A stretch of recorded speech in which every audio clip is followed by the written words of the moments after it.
Some big-time players like Ben Sherratt and Calle Jarnkrok have been dealt, but with just a few days to go until the NHL trade deadline, almost every single big-name player is still up for grabs. My name is Nathan, and today I'm going to be counting down the top 20 biggest names available at this year's NHL trade deadline.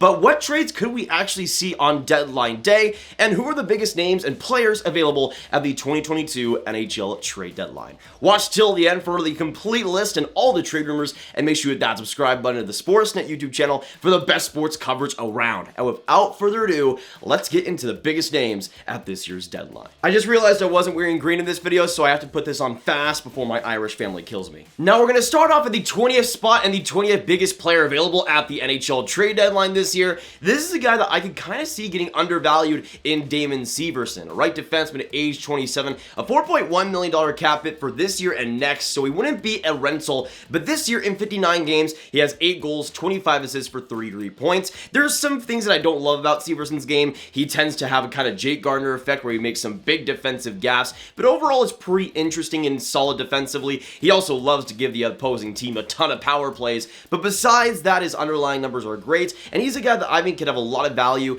for a team that I think would love him. I think the Boston Bruins would be a great fit. If they add him, they can put him on that power play and have a more offensively inclined top 4 D-man. But now going on to number 19, we're going to move on to a goaltender that in my opinion is pretty interesting at this year's deadline in Joonas KORPISALO. At age 27, he's going to be a UFA after this year. He's making $2.8 million, and after that great playoffs in 2020, it felt like KORPISALO was going to be a mainstay on this Blue Jackets roster, but since then has really been underwhelming, and this year in 19 games has an .883 save percentage. Definitely in need of a change of scenery. To me, I could potentially see maybe the Capitals targeting him, maybe if the Blue Jackets want to go for a wild idea and maybe trade Samsonov. You could have 2 goaltenders who need to change the scenery, maybe exchanging teams and getting a lot better because of it. But now moving on to number 18, we're going to move on to one of the best players in the entirety of the NHL in Phil Kessel, who at age 34, being a rental, is one of the most likely guys for the Coyotes to trade. He makes $6.8 million this year, and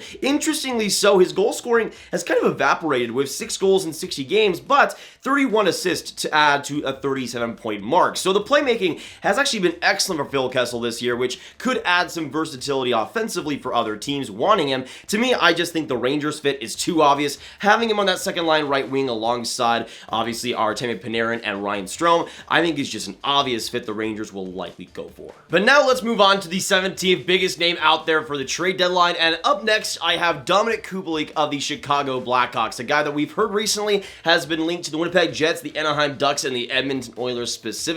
He's a guy that I think is fascinating. If we go back to just 2021, he got 17 goals, 21 assists, 38 points in 56 games, and 30 goals back in 2020. He can be a natural goal scorer, but this year only 11 goals, 21 points in 61 games. His finishing ability has been super lackluster this year, and it feels like he's especially a guy that needs a change of scenery to get back to that level. With Chicago, it's likely to be a deal there. He'll be an RFA after this year too, so you get some solid control. To me personally, I think the most likely destination is Anaheim to sign up potentially long-term and have him as a power play and top 6 forward in their future core. Now going on to number 16, and another forward that's likely to get a change of scenery in Max Domi. He's an interesting one. This year in 51 games, has 9 goals, 22 assists for 31 points. He can play center, he can play wing. He's very versatile, very fast, and very furious on the ice. He's a guy that I could see getting around a 2nd or a 3rd round pick, and to me, a team like the Leafs who needs a middle 6 scorer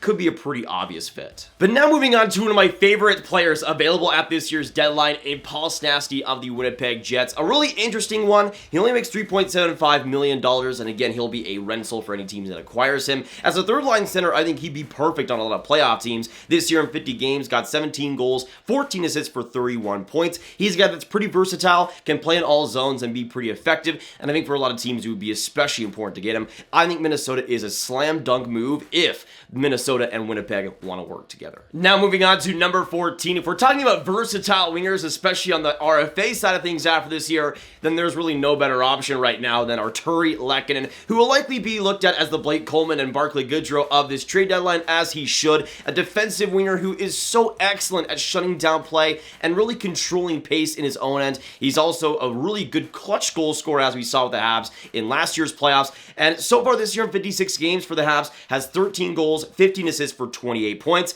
I know it might be crazy, but I'm gonna predict Tampa to trade for him and get their own version once again of Gaudreau and Coleman. Place him on that third line, maybe on the left wing with Ross Colton and Corey Perry, and once again have one of the best third lines in the entire league. It's probably going to happen. But now moving on to the 13th biggest name available, we were just talking about Paul Stastny. Let's now move on to his teammate and go on to another centerman in Andrew COPP, who this season in 54 games has 13 goals, 19 assists for 32 points. He'd be a very interesting middle six center for I think any team that needs that direction specifically. To me, there's quite a few teams out there that would love his more physical and intense spirit, but for me personally, I think the team that makes the most sense for him might be Boston as well. They've sort of kind of figured out their center situation, but I feel like they could be one of the teams that might potentially extend him if they get a trade done, and he could be a top six center for them for a very long time. But now moving on to a player just like Artturi Lehkonen at number 12, moving on to the Blackhawks' own Brandon Hagel, who is going to get a ton at this year's deadline,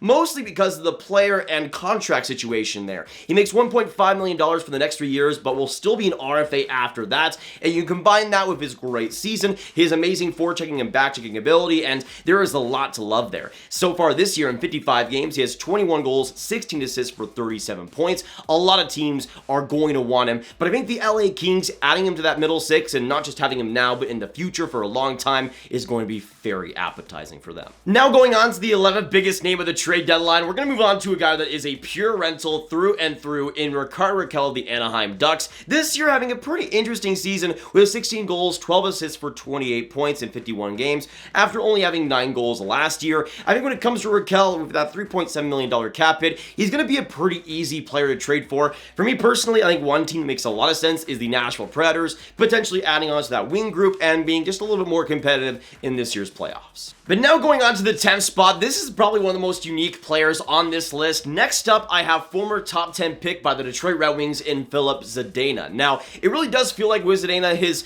change of scenery is really coming at this point. Although he's been a little bit better over these past couple of weeks, I think the Red Wings are kind of gauging the market to see what his value might be. So far this year in 58 games, he has 8 goals, 12 assists for 20 points. Up to this point offensively, he hasn't been up to what he should be, but in my personal opinion, I think a team like the Anaheim Ducks would be a perfect fit for him as a reclamation project of sorts to bring him onto the team and to hopefully unlock that offensive potential. Now moving on to number 9, we're going to go to one of the most interesting defensemen on this market right now, going to the Ducks in HAMPUS LINDHOLM, a left defenseman who makes 5.2 and he'll be a UFA after this year as well. So although we could see him as a rental, there also could be some teams out there looking to potentially extend him when they trade for him. This year in 61 games has 5 goals, 17 assists for 22 points. Personally for me, HAMPUS LINDHOLM isn't what he once quite was back in 2018, 2019, but at the same time I think he still could be a top 4 defenseman that especially defensively brings a lot of value, and I think on a new team could also have some much needed motivation. To me, there's a couple of teams out there that would really be interesting,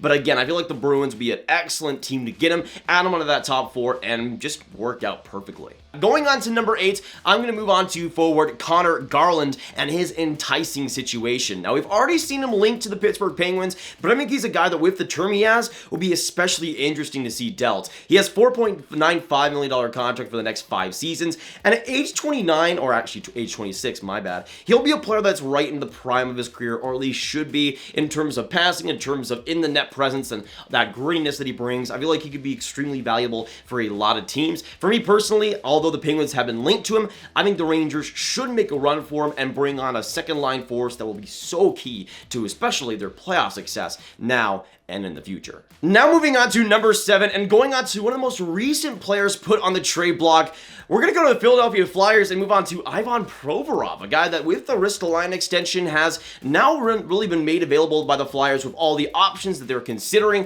Provorov might be on the outside looking in. He makes 6.75 for the next 4 seasons. At age 25 is an interesting player, even though I think he's been downright horrible these past couple of years. I still think there is potential there. There might be something, and this is a wild idea, there might be something to maybe a Brock Besser and a first-round pick for maybe Ivan Provorov type deal. The Canucks are obviously looking to upgrade their defense, and for the Flyers, I don't think they want to get a rental or anything like that. So a guy like Brock Besser, who they could also sign long-term, could potentially make sense. Kinda. Now, speaking of Brock Boeser, let's move on to number 6. I know, I'm the champion of transitions. Anyways, going on to the 6th spot, let's move on to the Vancouver Canucks and move on to Brock Boeser, a guy that, in my opinion, will be the most likely big-time forward that the Canucks will trade. At this point, I am convinced that JT Miller is not going to get moves, and with the Canucks wanting cap space, Brock Boeser does make the most sense. He will be an RFA after this deal, but he makes 5.7, I believe, for this year and next. He's an interesting one, even though his pace of play isn't fantastic. He can be a great offensive player, especially on the power play, and I think a lot of teams will want to get that type of guy. To me, again, if I'm the Rangers, I would love to have that type of player and add him on to that second line right wing pretty easily, though there are going to be a lot of other teams wanting a guy that can be as impactful as Boeser can be. But now we're inside the top 5 biggest players available at this year's NHL Trade Deadline. Starting us at number 5, we're going to go to one of the biggest defensemen available as well in Marc-Giordano of the Seattle Kraken. It's really a shame how this had to happen for Seattle, their first ever captain traded in year 1, but he makes $6.75 million and would be a rental this year. He's at age 38, still playing relatively well, even if I think the offense has dipped a little bit for him. At the same time, for a team that needs a top 4 D-man who has that experience and has that leadership, there are really no better options than Giordano. He's been linked to the Leafs recently, and I'm just saying that would be a very interesting addition for the Leafs to make, and probably a good one, even if it might only be for 1 season. But now going on to number 4, we're going to move on to one of the most interesting forwards, I think, of this trade deadline, and a guy that, just like Ivan Provorov, has been just made available in Tyler Bertuzzi. Steve Yzerman has talked recently about forward-wise having Dylan Larkin and Lucas Raymond as really the untouchables and really the only guys that he could consider as untouchables on that group, and that leaves Tyler Toffoli out of that mindset. So far this year, though, in 50 games, he has 24 goals, 24 assists at 48 points, and with his $4.75 million cap hit for this year and next, I think he'd be extremely enticing for any team that could even want a first-line player potentially. In terms of teams that could potentially actually trade for him, I think one team that kind of comes to mind for me, if it's going to happen, is Dallas. If they're going to go for a big type of buy, I think Bertuzzi makes a lot of sense, especially if they still want to contend for this year and next. But now going on to number 3, we're going to move on to one of the most interesting players, let alone goaltenders, available at this deadline in Marc-Andre Fleury, a guy who's kind of been all over the place in trade rumors, making $7 million for this year and will be a UFA afterwards. He dictates where he will get traded to, and we've heard recently that he wants to go to a contender, and if he were to get dealt, a contender is where he would go. Now, personally, with him being linked to the Leafs, I'm not sure if that's going to even happen at this point. There could also be a potential link maybe to the Minnesota Wild there. His options are pretty limited, but one thing is for sure, if he does get traded, Chicago's going to get a lot more for him than Vegas did initially. But now moving on to number 2, we have to move on to the biggest defenseman available at this year's deadline, and it has to be easily Jakob Chychrun. Now, he's had a weird season. He's been great over the past couple of weeks before he just recently got a week-to-week injury, but he's obviously the most fascinating defenseman at age 23 with a 4-year deal. He's locked up long-term at a $4.6 million cap hit, which is excellent for what he's able to provide, even if this season hasn't exactly been ideal for him. The main problem, really, in a Jakob Chychrun deal is just how much that Arizona will ask for. It's going to be a first-round pick. It's going to be a top prospect. It's probably going to be a pretty great NHL player, and it's probably going to include even another top prospect, maybe even a second-round pick on top of that, and that's kind of where you're starting in a Jakob Chychrun negotiation, which just makes things a lot harder. To me, if I was Boston, I would clear everything possible to make the deal happen, but again, even for the Bruins, they might not even have enough assets to give for a guy like that. But now going on to number 1 and the biggest player available at this year's NHL Trade Deadline, there was nobody else it could be besides Claude Giroux of the Philadelphia Flyers. As I'm recording this, celebrating his 1,000th game tonight, going to be absolutely amazing. He's an interesting one though, obviously as the biggest rental I think available. I think we can all agree on that. $8.2 million cap hit at age 34. He's a guy that for almost every team you would love to have on that top 6. He's versatile. He can play center. He can play wing. He can be on a first-line power play. He can be a passer, he can score goals. So much value there with Giroux. He's also going to get a very huge haul at this deadline, and in my opinion, I know they just traded for Ben Sherratt, but I feel like they can make the cap space work, especially if they trade Noel Acciari off his $1.6 million deal to trade for him. In my opinion, Florida makes a lot of sense for Giroux, and in my opinion, I think they'll be the biggest buyer of this deadline, acquiring Sherratt and now Giroux to go along with it. But that'll be it for today, guys. Thank you so much for tuning in. If you did enjoy, make sure you hit that like button. button, subscribe, and hit that notification bell if you haven't already. Make sure you comment down below what are your thoughts on my top 20, which players did I miss, which players should be on here, and also what trades do you see happening, where you see these guys going, and what players do you see your favorite NHL team trading at this year's deadline. Let me know all your thoughts. Share this video with all your friends. Get the trade deadline targets out there, and I will see you guys in the next one. Have a fantastic day, and goodbye.